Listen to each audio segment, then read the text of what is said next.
ಬಸವರಾಜ ಬೊಮ್ಮಾಯಿ ಅವರು ಈಗ ಕಾಣಿಸ್ಕೊಂಡಿದ್ದಾರೆ.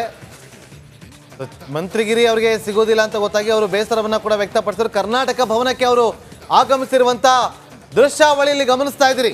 ಪ್ರಹ್ಲಾದ್ ಜೋಶಿ ಅವರು ಬಂದಿರೋ ಕೆಲವೇ ಕ್ಷಣಗಳ ಹಿಂದೆ ಅಷ್ಟೇ ಕರ್ನಾಟಕ ಭವನದಲ್ಲಿ ಬಸವರಾಜ ಬೊಮ್ಮಾಯಿ ಅವರು ಇದ್ದಾರೆ ಅಂತೇಳಿ, ಆದರೆ ಅವ್ರು ಇರಲಿಲ್ಲ. ಅವ್ರ ಜೊತೆ ಮಾತುಕತೆ ನಡೆಸೋದಕ್ಕೆ ಮುಂದಾಗಿದ್ರು, ಅದು ಫೇಲ್ಯೂರ್ ಆಗಿತ್ತು. ಈಗ ಕರ್ನಾಟಕ ಭವನಕ್ಕೆ ಆಗಮಿಸಿ ತೆರಳುತ್ತಾ ಇರುವಂಥ ದೃಶ್ಯಾವಳಿಯನ್ನು ಗಮನಿಸ್ತಾ ಇದ್ದೀರಿ. ಬಸವರಾಜ ಬೊಮ್ಮಾಯಿ ಅವರು ದೆಹಲಿಯಲ್ಲಿರುವಂಥ KP ಭವನ ಕರ್ನಾಟಕ ಭವನಕ್ಕೆ ಈಗ ಆಗಮಿಸಿದ್ದಾರೆ. ಪ್ರಹ್ಲಾದ್ ಜೋಶಿ ಅವರು ಕೂಡ ಕರ್ನಾಟಕ ಭವನದತ್ತ ಆಗಮಿಸಿ ತೆರಳುತ್ತಾ ಇರುವಂಥ ದೃಶ್ಯಾವಳಿ.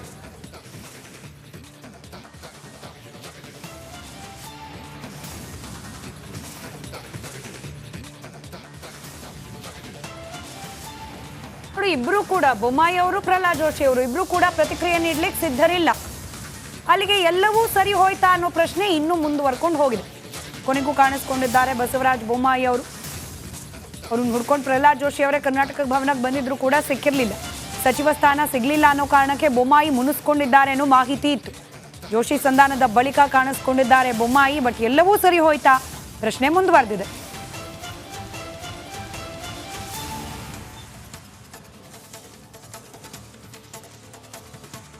ಮಾಜಿ ಮುಖ್ಯಮಂತ್ರಿ ಆಗಿದ್ದಂಥವರು ಶಿಗ್ಗಾವಿ ವಿಧಾನಸಭಾ ಕ್ಷೇತ್ರದಿಂದ ಸ್ಪರ್ಧಿಸಿ ಗೆಲುವನ್ನು ಸಾಧಿಸಿದ್ರು.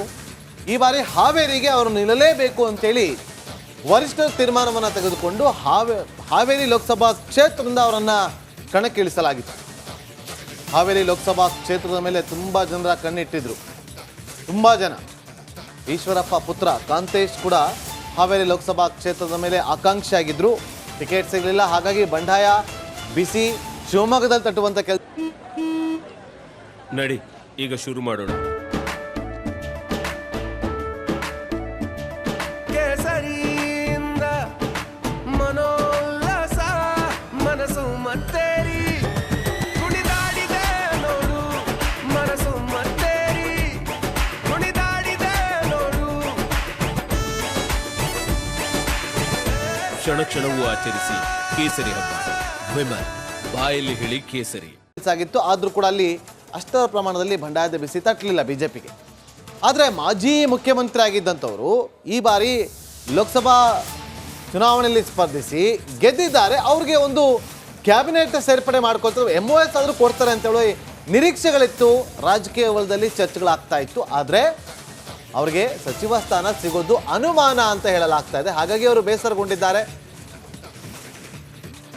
ನೋಡಿ, ಬೆಳಗ್ಗೆ ಪ್ರಹ್ಲಾದ್ ಜೋಶಿ ಅವರು ನರೇಂದ್ರ ಮೋದಿ ಅವರ ಜೊತೆಯಲ್ಲಿ ಚಹಾಕೂಟದ ಸಭೆಯಲ್ಲಿ ಪಾಲ್ಗೊಂಡು ಆ ಬಳಿಕ ನೇರವಾಗಿ ಕರ್ನಾಟಕ ಭವನಕ್ಕೆ ಆಗಮಿಸಿ ಬಸವರಾಜ ಬೊಮ್ಮಾಯಿ ಅವರ ಜೊತೆ ಮಾತುಕತೆ ನಡೆಸೋದಕ್ಕೆ ಅವರು ಆಗಮಿಸಿದ್ರು. ಆದರೆ ಸಿಗಲಿಲ್ಲ. ಎಲ್ಲೋ ಒಂದು ಕಡೆ ಅದು ಫೇಲ್ಯೂರ್ ಆಗಿತ್ತು.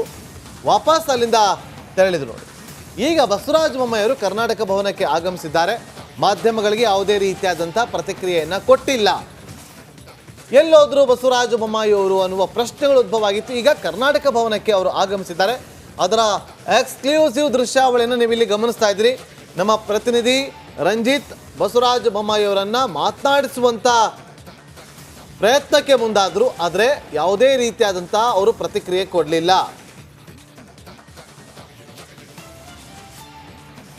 ಕರ್ನಾಟಕ ಭವನದಿಂದ ನಮ್ಮ ಪ್ರತಿನಿಧಿ ರಂಜಿತ್ ಈಗ ಮತ್ತೊಮ್ಮೆ ಲೈವ್ ಸಂಪರ್ಕದಲ್ಲಿದ್ದಾರೆ. ರಂಜಿತ್, ಬಸವರಾಜ ಬೊಮ್ಮಾಯಿ ಅವರನ್ನು ಮಾತನಾಡಿಸುವಂಥ ಪ್ರಯತ್ನವನ್ನು ಮಾಡಿದ್ರೆ, ಆದರೆ ಯಾವುದೇ ರೀತಿಯಾದಂಥ ಪ್ರತಿಕ್ರಿಯೆ ಕೊಡಲಿಲ್ಲ.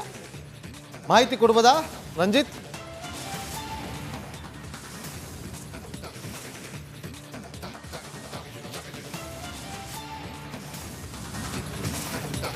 ಖಂಡಿತವಾಗಲೂ ಕೂಡ ನಾಗೇಂದ್ರ ಬಾಬು, ಬಸವರಾಜ ಬೊಮ್ಮಾಯಿ ಅವರು ಈಗಷ್ಟೇ ಕರ್ನಾಟಕ ಭವನಕ್ಕೆ ಆಗಮಿಸಿದ್ರು.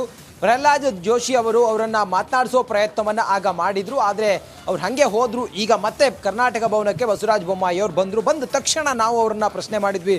ಬೊಮ್ಮಾಯಿ ಅವರು ಅಪೇಕ್ಷಿತರಾಗಿದ್ರಿ, ಸಚಿವ ಸ್ಥಾನ ಸಿಗುತ್ತೆ ಅನ್ನೋ ದೃಢವಾದ ವಿಶ್ವಾಸ ತಮಗಿತ್ತು. ಆದರೆ ಸಿಗ್ಲಿಲ್ವಲ್ಲ ಅನ್ನೋ ಪ್ರಶ್ನೆ ಕೇಳಿದಾಗ ನಾನು ಏನೂ ಕೂಡ ಮಾತಾಡೋದಿಲ್ಲ, ನಾನು ಮತ್ತೆ ಮಾತಾಡ್ತೀನಿ ಅನ್ನೋ ಮಾತನ್ನು ಹೇಳಿ ಹಾಗೆ ಹೋದರು. ಮತ್ತು ನಮ್ಮ ಕ್ಯಾಮ್ರಾಮ್ಯಾನ್ನ ವಿಪಿನ್ ಅವ್ರನ್ನ ವಿಡಿಯೋ ಶೂಟ್ ಮಾಡೋದಕ್ಕೂ ಕೂಡ ಬಿಡಲಿಲ್ಲ. ಅವರು ಶೂಟ್ ಮಾಡಬೇಡಿ ಅಂತೇಳಿ ಹಾಗೆ ಹೋದರು. ಇದನ್ನು ನೋಡಿದಾಗ ಅವರ ಬಾಡಿ ಲ್ಯಾಂಗ್ವೇಜ್ ನೋಡಿದಾಗ ಗೊತ್ತಾಗುತ್ತೆ ಬಹಳ ಬೇಸರವಾಗಿದೆ ಬಸವರಾಜ ಬೊಮ್ಮಾಯಿ ಅವರಿಗೆ. ಪ್ರಹ್ಲಾದ್ ಜೋಶಿ ಅವರೇ ಬಂದು ಅವ್ರನ್ನ ಮಾತಾಡಿಸಿದ್ರು ಕೂಡ ಅವರು ಒಂದು ರೀತಿಯಲ್ಲಿ ಮುನಿಸ್ಕೊಂಡಿದ್ದಾರೆ ಅನ್ನೋದು ಗೊತ್ತಾಗ್ತಾ ಇದೆ. ಬಂದವರೇ ಸೀದವಾಗಿ ಅವರ 3ನೇ ಫ್ಲೋರ್ನ ಅವರ ರೂಮ್ಗೆ ಹೋಗಿ ಕೂತ್ಕೊಂಡಿದ್ದಾರೆ. ಯಾರಿಗೂ ಕೂಡ ಅವರು ಭೇಟಿಗೆ ಅವಕಾಶವನ್ನು ಕೊಡ್ತಾ ಇಲ್ಲ. ಮಾಧ್ಯಮದವ್ರ ಜೊತೆಯೂ ಕೂಡ ಮಾತಾಡ್ತಾ ಇಲ್ಲ. ನಿನ್ನೆ ಸಂಜೆ ನಮ್ಮ ಜೊತೆಯಲ್ಲಿ ಮಾತನಾಡ್ತಾ ಭಾಳ ಒಂದು ರೀತಿಯಲ್ಲಿ ಏನಾಗ್ಬೋದು ಏನು ಎತ್ತ ಅನ್ನೋದ್ರ ಬಗ್ಗೆ ಎಲ್ಲ ಮಾತಾಡಿದ್ರು. ಮತ್ತು ಕೂಡ ನಾನು ಸಚಿವ ಸ್ಥಾನ ಸಿಗುತ್ತೆ ನನಗೆ ಅನ್ನೋ ರೀತಿಯಲ್ಲಿ ಮಾತಾಡಿದ್ರು. ಕ್ಯಾಬಿನೆಟ್ ದರ್ಜೆಯ ಸಚಿವ ಸ್ಥಾನ ಸಿಗುತ್ತೆ ಅನ್ನೋದ್ರ ಬಗ್ಗೆ ನನಗೊಂದು ಮಾಹಿತಿ ಇದೆ ಅನ್ನೋದ್ರ ಬಗ್ಗೆ ಎಲ್ಲ ಮಾತಾಡಿದ್ರು. ಆದರೆ ಇವತ್ತು ಮಾತ್ರ ಹೀಗಾಗಿರೋದು ಅವರಿಗೆ ಬಹಳ ನೋವು ತರಿಸಿದೆ ಅನ್ನೋದು ಈಗ ಮೇಲ್ನೋಟಕ್ಕೆ ಗೊತ್ತಾಗ್ತಾ ಇದೆ.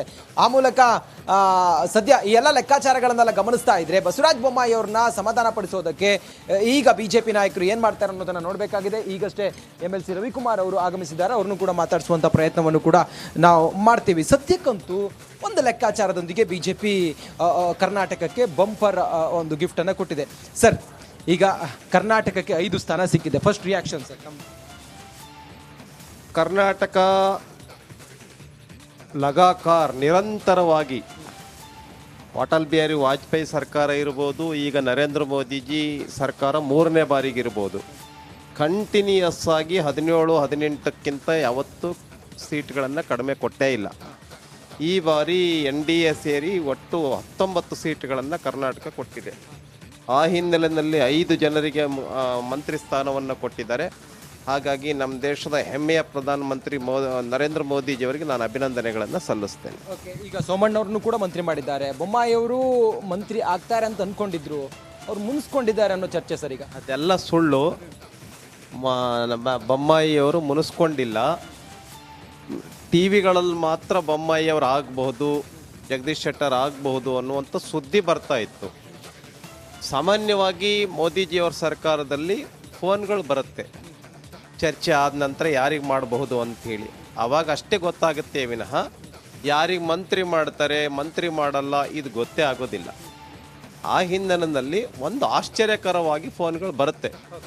ಹಾಗಾಗಿ ಇಂಥವ್ರು ಆಗ್ತಾರೆ, ಮಂತ್ರಿ ಆಗಬಹುದು ಅನ್ನೋದಕ್ಕಿಂತ ಟಿವಿಗಳಲ್ಲಿ ಇವ್ರ ಫೋನೇ ಬಂದ್ಬಿಟ್ಟಿದೆ ಅಂತ ರೀತಿಯಲ್ಲಿ ಬಂದಿರುತ್ತೆ. ಹಂಗಿಲ್ಲ, ಬೊಮ್ಮಾಯಿಯವರು ನಿಜವಾಗ್ಲೂ ಬೇಜಾರಾಗಿಲ್ಲ. ಫೋನ್ಗಳು ಬಂದಿರತಕ್ಕಂಥದ್ದು ಈಗೇನು 5 ಜನ ಇದೆ ಅವರಿಗೆ ಮಾತ್ರ ಬಂದಿದೆ. ಹಾಗಾಗಿ ಬೊಮ್ಮಾಯಿಯವರು ಯಾವುದೇ ಅಸಮಾಧಾನ. ನಮಸ್ಕಾರ, ಕರ್ನಾಟಕ ಪ್ರೈಮ್ ಟೈಮ್ಗೆ ಸ್ವಾಗತ.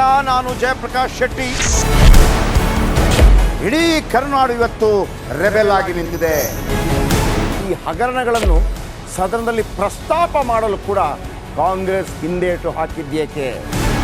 ನಿಮ್ಗೆ ಸಂಬಳ ಅದಕ್ಕೆ, ನಿಮಗೆ ವಾಹನ ಅದಕ್ಕೆ, ನಿಮಗೆ ವೆಪನ್ ಅದಕ್ಕೆ, ನೀವು ಅದನ್ನು ಸೆರೆ ಹಿಡಿಬೇಕಾಗಿತ್ತು.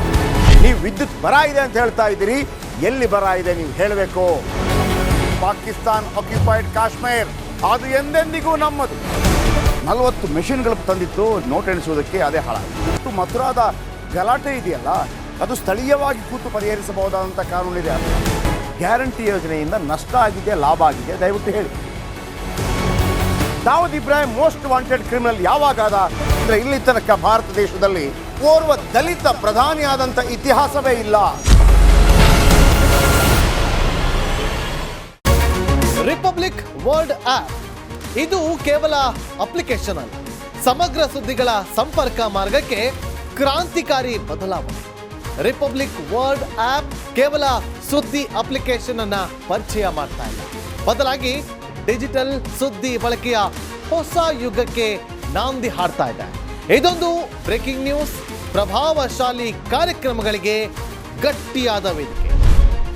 ರಿಪಬ್ಲಿಕ್ ವರ್ಲ್ಡ್ ಅಪ್ಲಿಕೇಶನ್ ಈಗ ಲೈವ್ ಆಗಿದೆ. ಗೂಗಲ್ ಪ್ಲೇ ಸ್ಟೋರ್ ಮತ್ತು ಆಪಲ್ ಆಪ್ ಸ್ಟೋರ್ ಎರಡರಲ್ಲೂ ಲಭ್ಯವಿದೆ. ಈಗಲೇ ಡೌನ್ಲೋಡ್ ಮಾಡಿ.